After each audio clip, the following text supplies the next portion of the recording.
as you can see, the presence has really picked up here, and it looks like they are in for the long haul. We'd have lounge chairs out here currently. We have a lot more activity, a lot more rescue vehicles, including ambulances. And we'll see how they've progressed. It looks like they've moved the fire line back further.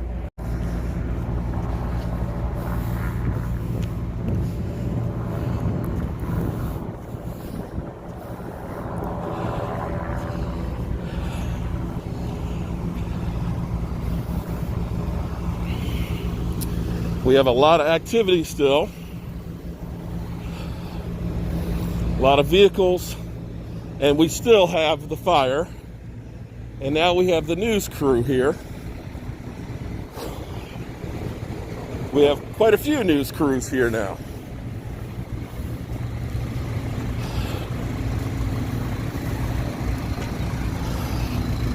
In fact, wow, we even have they're definitely planning on being here for the long haul. We have a vehicle concession stand. And of course, we have an interview going on here. And let's go up with the other news crews.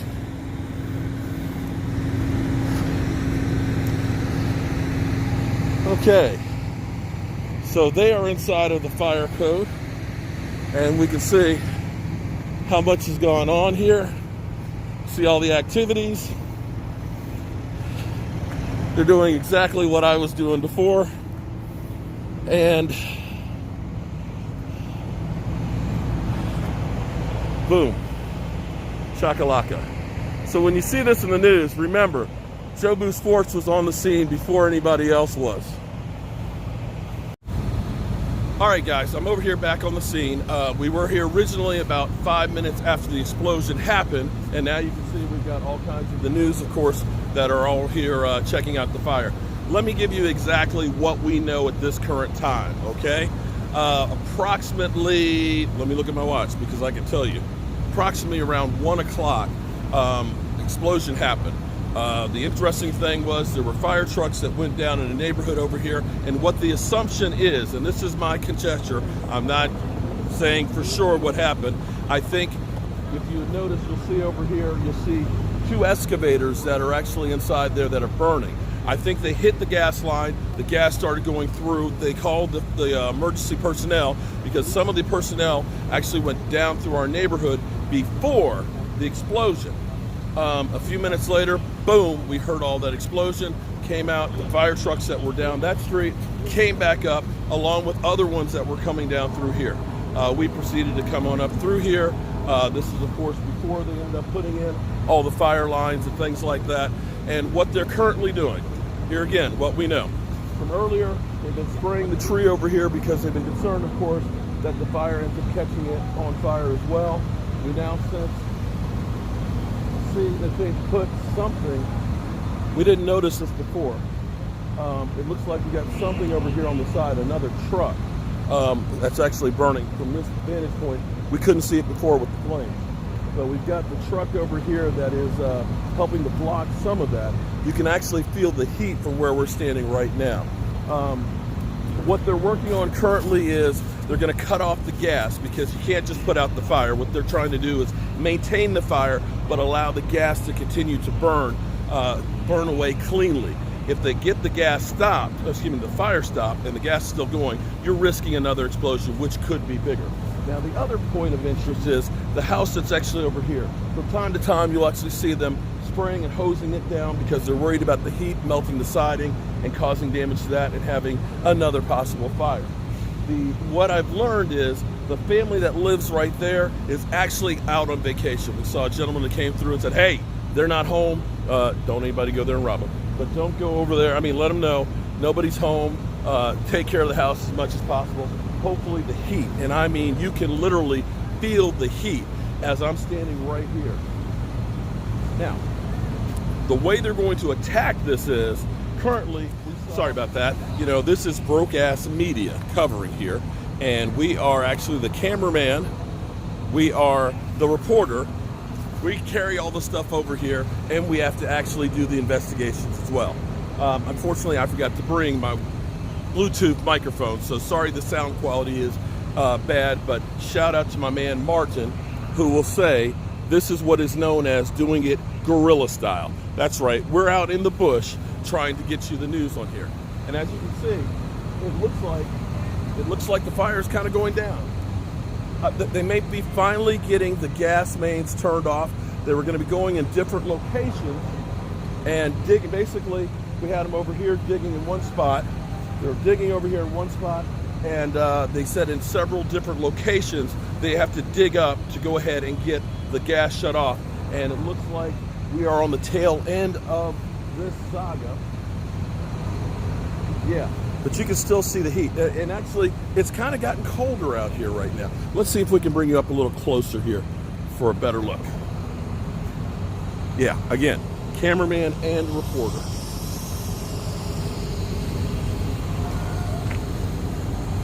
Okay, so there you go. It looks like they probably got one of the first gates closed where they've reduced the amount of flow in here because, again, when we first got out here earlier, the flames were literally going to the height of the telephone pole, and they were hosing down the trees over here. So this may be wrapped up, and you can see, wow. You see over here to the left, over here on this side, here's one of the trucks that were there, and it is truly burned. The fire was so intense before, we couldn't even see that truck. All you saw was the flame shooting up through there. It's actually kind of amazing here. I'm amazed that you can actually still read deer on the back of that one vehicle, one excavator, that it's not burned as much as the one on the other side. Now, injury-wise, we know there are 3 injuries, none life-threatening. That's the good news. We don't know how severe that may be. And it looks like they're getting this thing under control and contained, and wow. Glad to see this happen. Interesting thing is there's actually gas on this side of the parkway, but not on the other side. Seeing this is actually kind of great that they finally are getting this under control. Hey, how you doing? Pretty good. I'm doing great here. Looks like they got one of them. Yeah, it looks like they made some progress over there. Yeah. So over here we can see to my left, or excuse me, to my right over here. They've been digging with one excavator, so they probably got the first one cut out. We have a lovely lady over here who's getting set. Okay, they're asking her to move. Okay, we're okay? What's that? We're okay? Or move over? I would move a little bit to the I mean, I don't Just anticipate the power line might fall down? Yeah. Gotcha. Okay. So, we are literally here in the fire line, and what they're saying is holding all that down. I talked to one of my other neighbors. They're actually not in town. They're on vacation, so they have no idea that the house is right here in the batch of it. And what can you tell me about this area based on the little that or what you know? Do you think there's a lot of Hispanic community? It's a very diverse community. I mean, I'm black all day long. All right, so we're out of the way here. They're getting ready to do an interview, so we'll kind of quiet out. They asked us to move over a bit because with the heat that's built up on the telephone lines, the concern is that it could actually snap and fall down, and they didn't want me to actually get hit. So that's how close we are right here. All right, how you doing?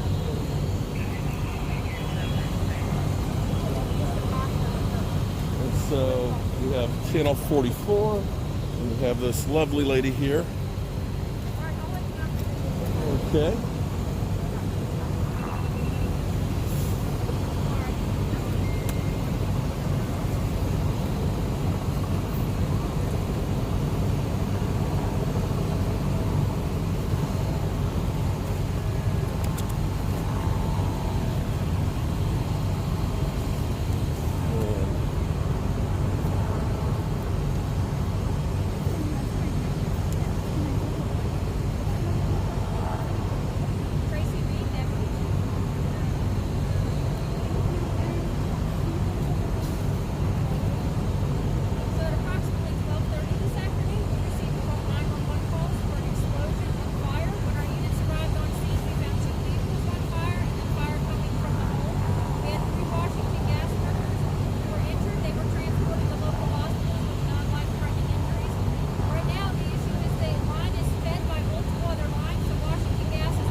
bring you the update in a second. Non-life threatening is the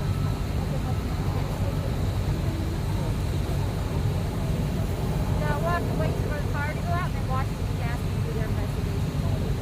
You're welcome. Two cars, no houses right now. But one of the houses was damaged. I was not told of any damage. I was only told that two vehicles were on fire when we got here. Around how many people are affected? I don't know this street. I can find out for you. You're welcome. All right, so what we just found out from this lovely interviewer right here next to us, who was talking to the deputy fire chief, just like we had said before, the explosion happened around 12:30. Like I said, we heard the explosion, boom, it was loud, literally shook the house. They've actually cut the utilities off in the whole neighborhood, the block, through here to make sure that they can, there's no problems and so forth. And what they're currently doing, and it looks like the fire is just about out, at least, well, okay, it doesn't look as big as it did. It's still pretty big. You can still see the heat flames coming off of it. When the fire department arrived, there were two vehicles that were on fire, two vehicles, and of course the flame shooting out from underneath of it, and I can attest to the flame shooting out. The flame is so intense that there's a commuter lot that's actually over the rise over here, and then there's Fairfax County Parkway. You could see the flames all the way on the other side of Fairfax Parkway, between the trees. When we first saw it, we thought the church, which has there's a historic church that's over here, we thought that actually the church was on fire, but it was not. It was actually when we got over here where they were actually digging in the street.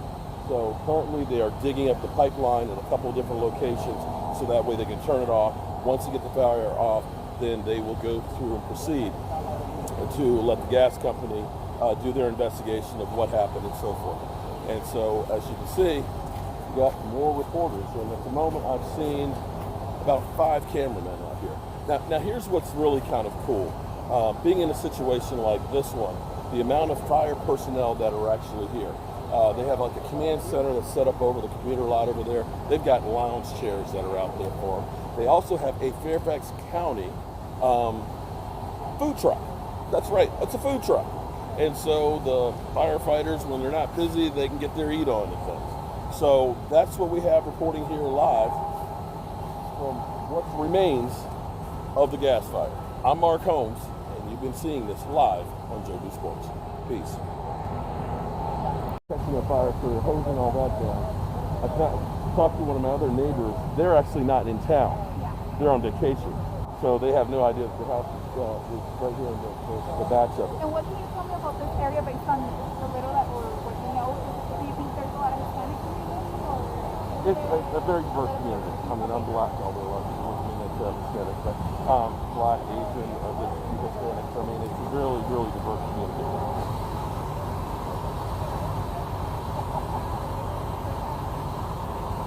Okay. All right, so we're still looking live. Univision, we'll be on Univision. We got an interview. They asked us what was happening and all that. So they'll see, of course, the spread the mojo and everything else. I think that's about the worst of it, the end of it. I don't know if you guys can hear me. Here's what's interesting is, my brother Greg, you remember my brother Greg, the Washington football fan, the guy that I never hear from unless the Washington football team is winning. He called me, "Are you okay? Man, what's going on?" I'm like, "What are you talking about?" He said, "I heard about this gas explosion and I thought it was your house or something." I was like, "No, it wasn't me," and all that. It's like, okay. So he'll call when Washington wins, and if he thinks there's something happening to me. Go figure. Go figure. All right, and so we're just going to sit here and wait and see what else we see. The interesting thing is all these reporters are now here where we were here an hour and a half ago on this story. So remember, Joe B Sports Report, always ready. All right, so what we just found out from this lovely interviewer right here next to us, who was talking to the deputy fire chief, just like we had said before, the explosion happened around 12:30. Like I said, we heard the explosion, boom, it was loud, literally shook the house. They've actually cut the utilities off in the whole neighborhood, the block, through here to make sure that they can, there's no problems and so forth. And what they're currently doing, and it looks like the fire is just about out, at least, well, okay, it doesn't look as big as it did. It's still pretty big. You can still see the heat flames coming off of it. When the fire department arrived, there were 2 vehicles that were on fire, 2 vehicles. And of course, the flame shooting out from underneath of it. And I can attest to the flame shooting out. The flame is so intense that there's a commuter lot that's actually over the rise over here, and then there's Fairfax County Parkway.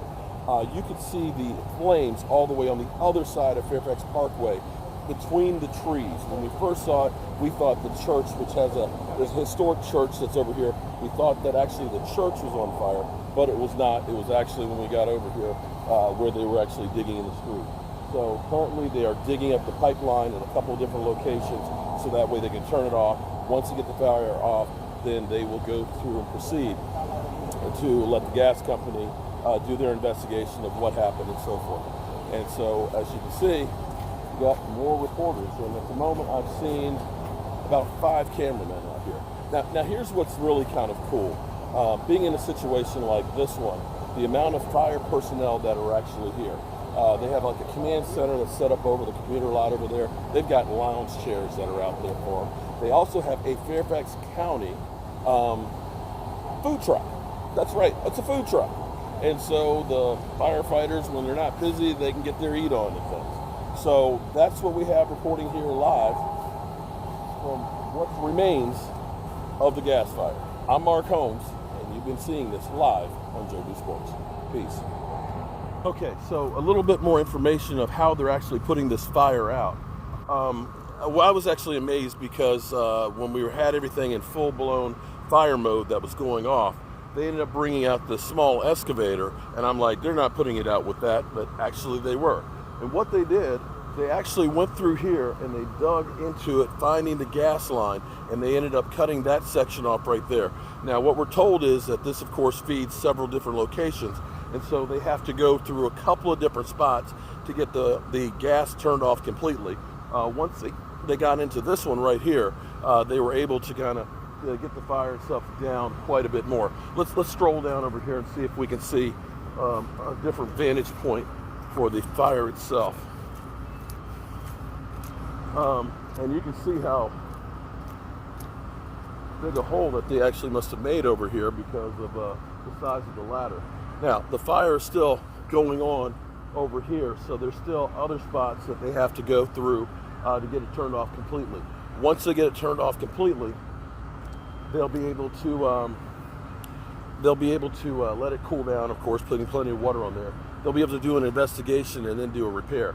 So in this community right now, the utilities are all cut off, and they actually have evacuated some of the homes because, of course, there's no utilities, and worry, of course, of if there would be actually a gas explosion. Well, it looks like this scene is winding down. The Deputy Fire Chief, Tracy, is doing more and more interviews. It looks like flame is down to a couple of feet, so they're proceeding to get this whole thing shut down.